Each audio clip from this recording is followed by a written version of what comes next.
Hey Arrowverse gangs, here we are, do another review on Batwoman Season 2 Episode 4. So here we go. Alright, this episode was really interesting, probably one of my favorite ones so far. So yeah, let's get into it. So it starts with Kate's dad making a press conference and telling everybody that she's still alive, she's out there, that they want more people to get more help. And he also puts a reward money of $4 million, I think it was $4 million. That's pretty crazy, right? But yeah, so that's how it starts off. Then we see Batwoman chasing another drug dealer selling snake bite, and when he take him down, also before that we see the new Batmobile get on some new paint job. It has a little bit of red, to go with her costume, her suit.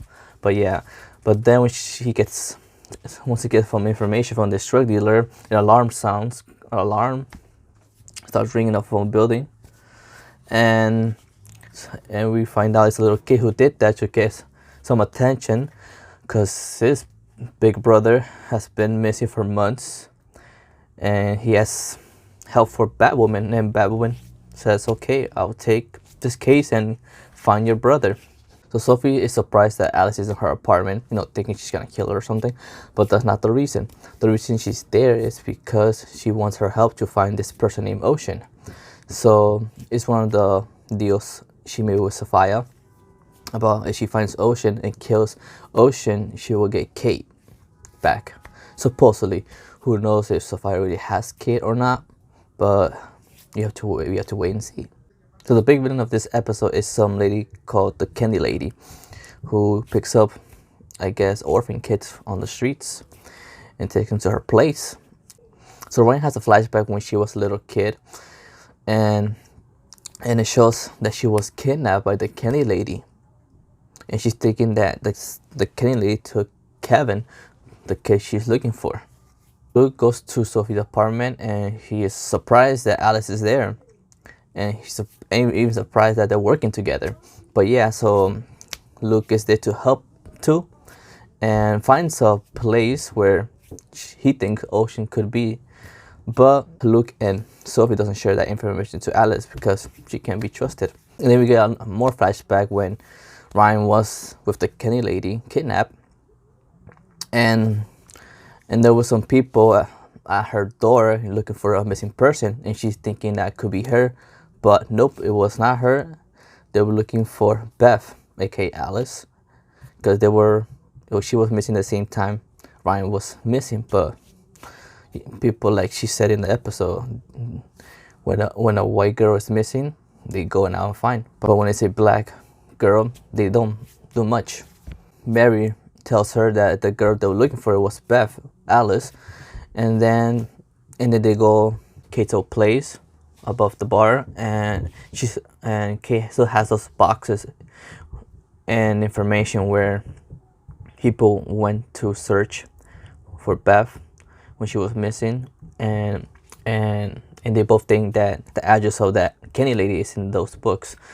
And yeah, the address was there, and Ryan wants to go by herself, so she goes and sees the Kenny lady once again and asks for Kevin, but she was too late, and she gets pepper spray not pepper spray, or she gets sprayed with something that knocks her out. And she's back to that, I guess, attic place where she was when she was a little girl.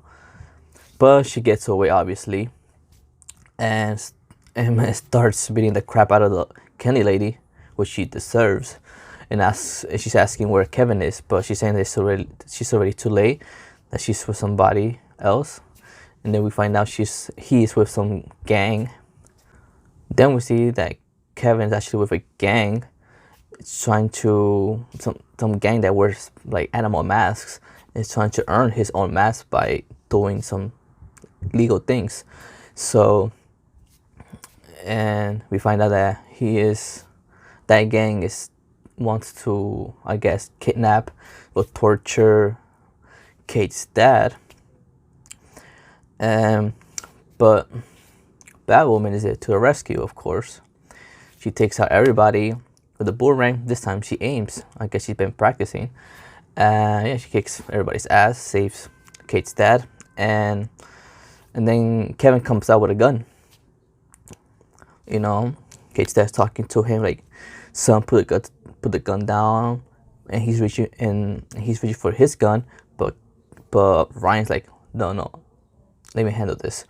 And Ryan makes this nice, beautiful speech, you know, that he matters, that he'll find a family, and and Kevin listens to Batwoman. So in the flashback, we see Ryan make a new friend, and that friend saves her from that Kenny lady, and her name was Angelique, I think.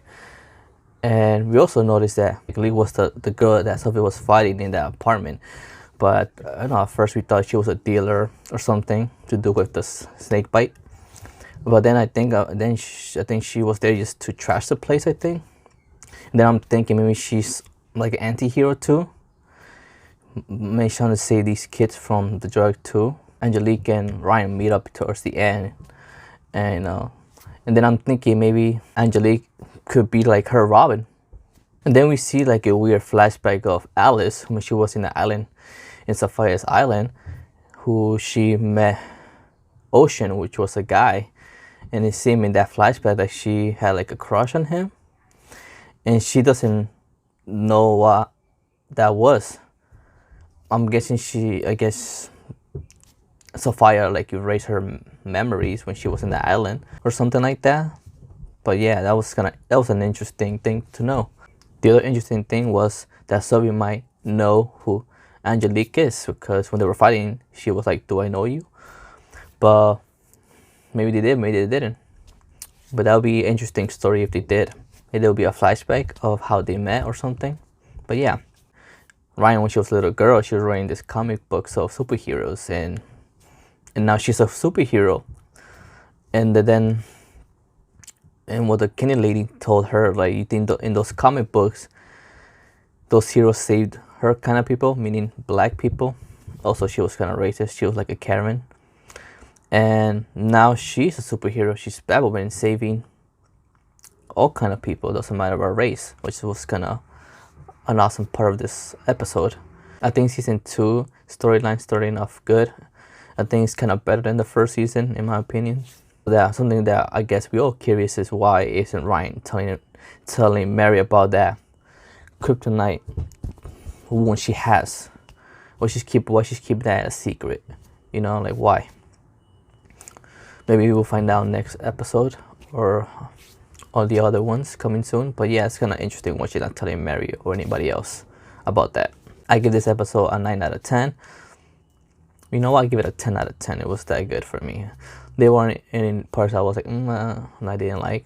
I like everything about this episode. So yeah, that's my review on Batwoman episode 4. It was great. I like the story. I like everything about it. It was awesome. It's one of my favorite episodes so far. And yeah, can't wait until episode 5 and review that for you guys. So until next time, take care.